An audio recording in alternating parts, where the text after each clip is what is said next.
Good morning, everyone, and welcome to today's tutorial. Our focus today is on the topic scatter plots.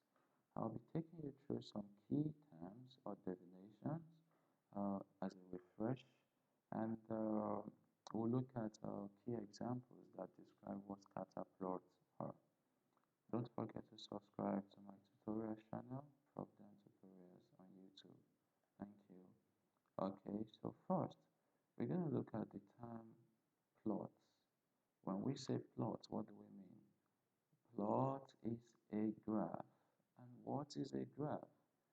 Many of you have seen this before, okay? You've seen this type of graph before.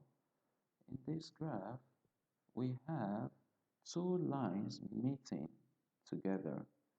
One of the lines runs horizontally. This is a line that runs horizontally. Okay, such line is referred to as the x line or the x-axis. A line that runs from the left side towards the right. Okay, we also have a line that runs vertically like this. A line that runs from up to down or from down to up in this position, like you are standing, a standing position. So this type of line is referred to as the y line.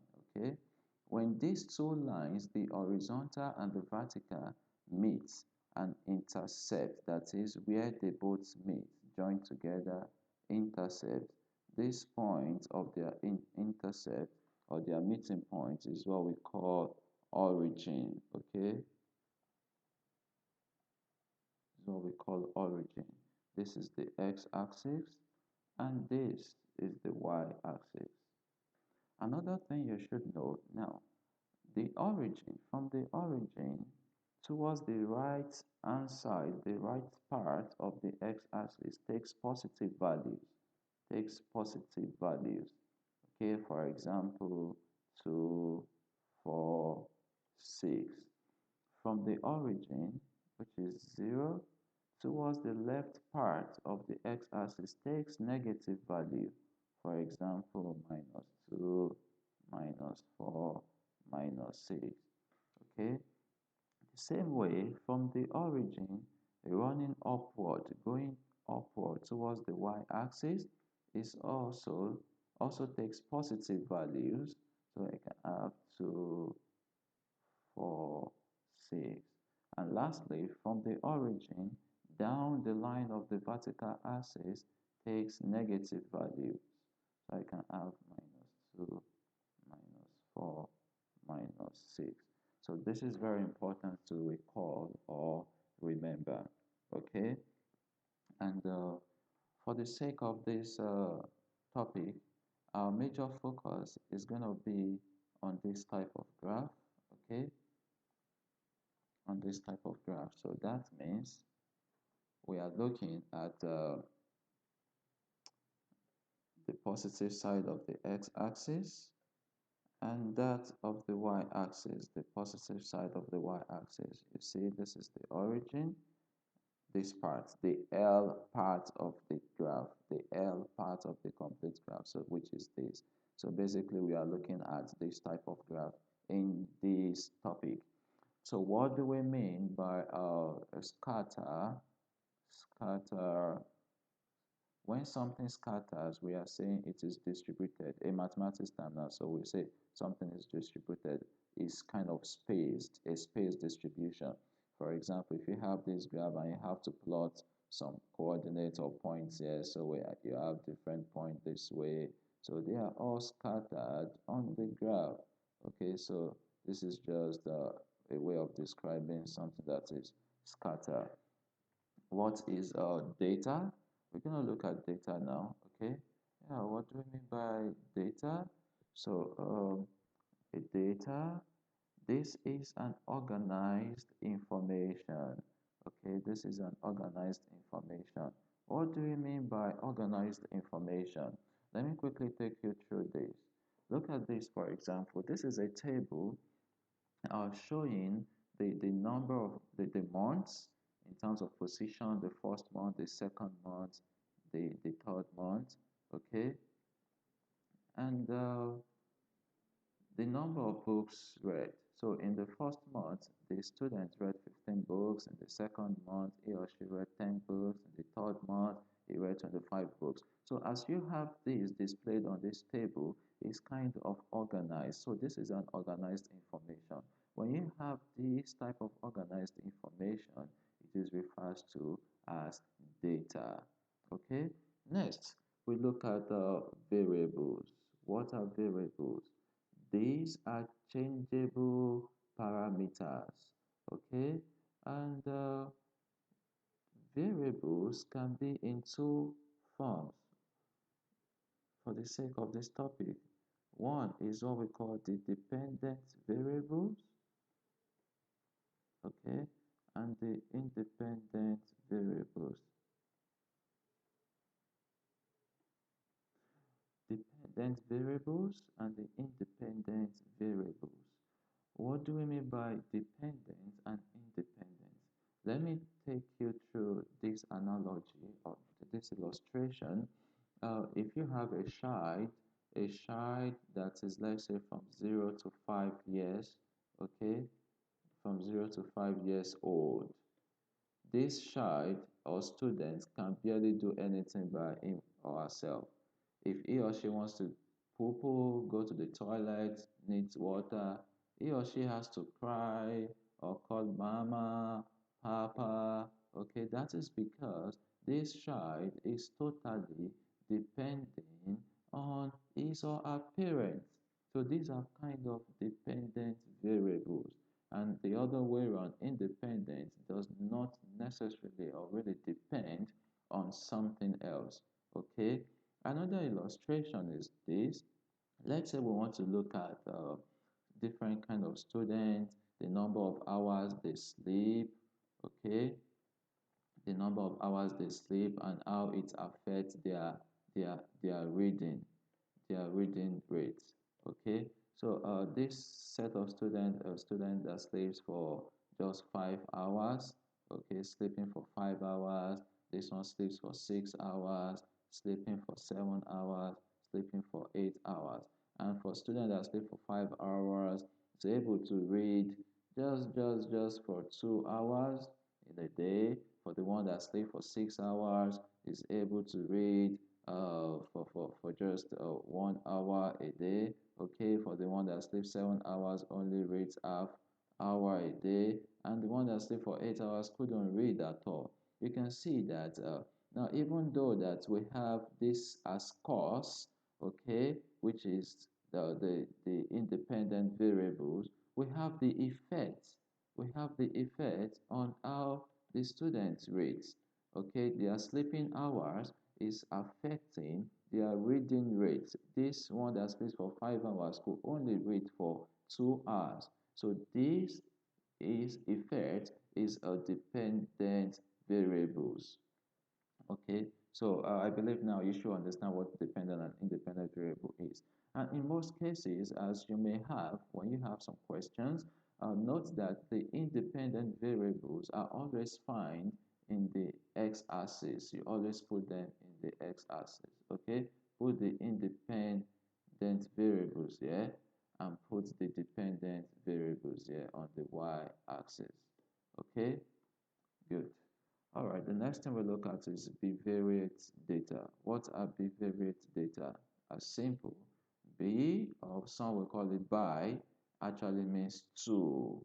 Okay, so these are data having just two variables. We're only considering two variables here, the sleeping hours and the reading hours. Next is scatter plot.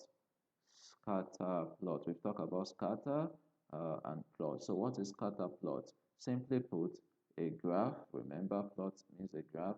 A graph showing relationship between bivariate data. Just showing the relationship between two variables. That's all. Okay. Now, quickly, let's look at this example.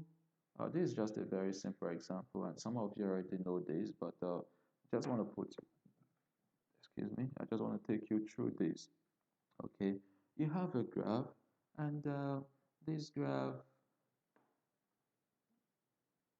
you want to basically you want to put this information, okay, this organized information, this data, you want to plot it on this graph.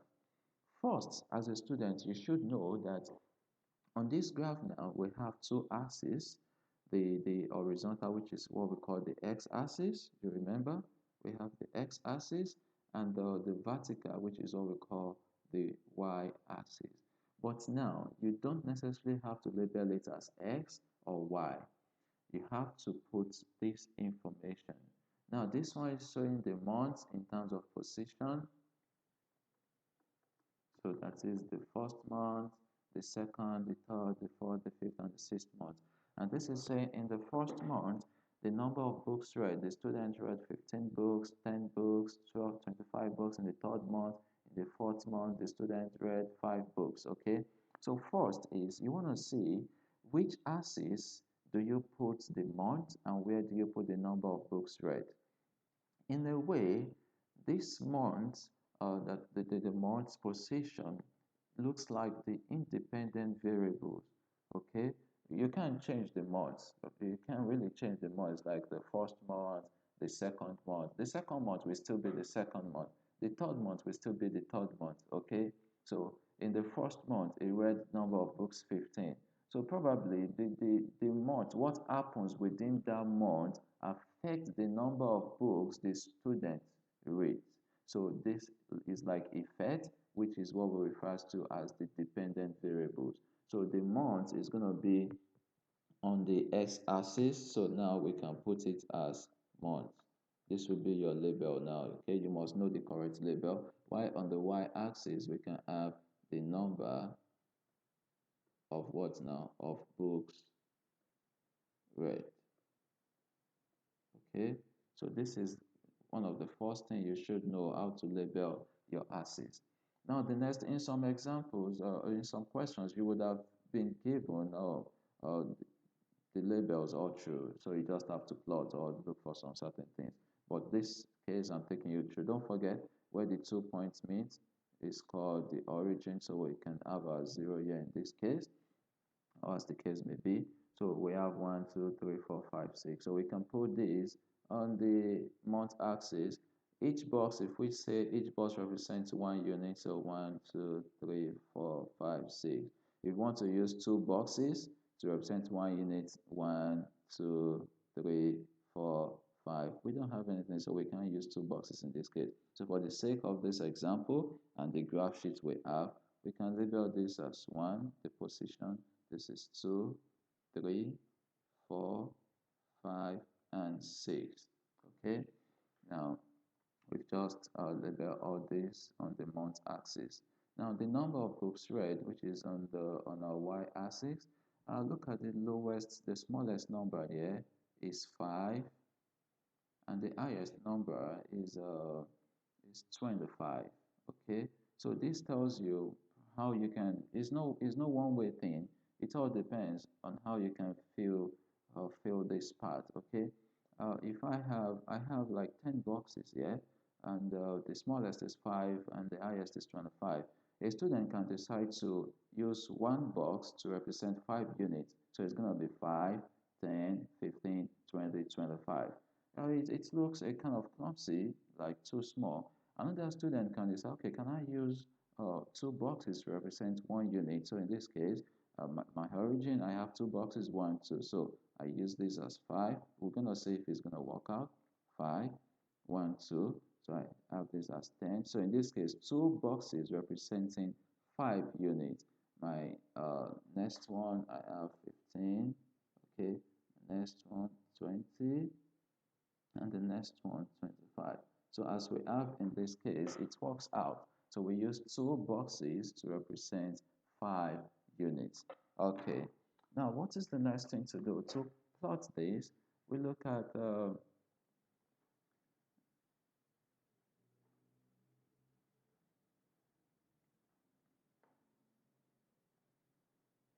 so we have in the first month, the number of books read is 15. So the first month, the number of books read 15. So on the month axis, this is 1. Then I go up until I get to where 15 lies on this vertical axis. So this is 15. So it lies there. Then I can have this point. Okay, this is the coordinate. And what is this coordinate? It's saying when x is 1, my y is 15. The number of books read is 15. Okay? So I go to the next one. The second month says 10. So on the second month, I'm checking out as I go up for where 10 is. So this is 10, yeah? So I have my second point. Okay, it's as simple as that. The third month, I have 25. Third month, 25. I go up and see where 25 lies. So this is 25. I have the point. The fourth month, I have 5 books read. Fourth month, 5 books read. I have this. Okay. The fifth month, 7 books read. Fifth month, 7 books. Now you have to be careful because this is 5, this is 10. Definitely 7 is going to be between 5 and 10. So if this is 5, this is 10, the middle point here is going to be 7.5. Okay, if it's 7.5, that means 7 is going to lie a lower point. So somewhere around there, okay, we have 5. So it's going to be somewhere around there. We have the point. Okay. And lastly, when it is in the sixth month, the student writes 6 books. So in the sixth month, the student writes 6 books. Remember, this is 5. So if this is 5, this is 7.5. We've just taken note of 7. So 6 is also going to be a little bit below 8. So we have something like this. Okay, so these are the points you've just plotted on the graph. All these are the points you've plotted on the graph. You've put this organized data on a graph. It's as simple as that. Okay, now quickly, let's look at types of relationship or what we call association. There is something important that you need to know here. How do you describe, let's say there is a question asking you to describe what you have here. Number one, describe this graph, or what type of graph is this. This is what I want to explain to you here. Now this brings us to what we call types of association. Okay, now these are different plots. Yeah, different data has been plotted on this graph, and now we want to describe how does this look like.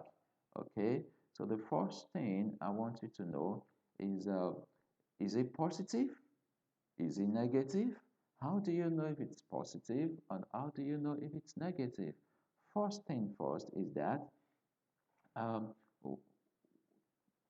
when the variable x is increasing, going this way is increasing, that of value y is also what? Is also increasing. Okay? Let's take a point, for example. Let's take this point. If I bring this point down the x-axis, okay, I have to the y-axis this. Let's take another next point. I bring it to the x-axis, and I take this to the y-axis. So let me call this point 1, and this is point 2. Oh, let's assume this is 2, this is 4. Let's assume this is 3, and this is 6. So you can see for the first point, the x value is 3 and the y value is 2. For the second point, the x value is 6 and the y value is 4. So you can see that the value of s is increasing as that of y is also increasing. So when you have this type of plot, it is referred to as positive. Okay, so this is positive.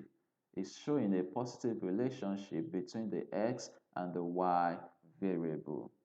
So the next thing you need to know is this. I'm going to explain something to you now.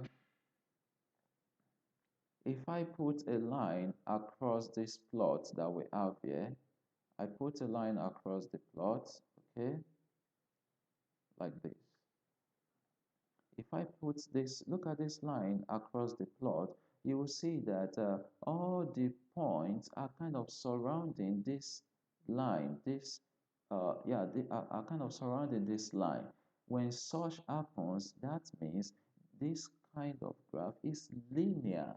Okay, when it goes through the form of a line, then it is linear. So this is positive, and it's also a linear type of graph.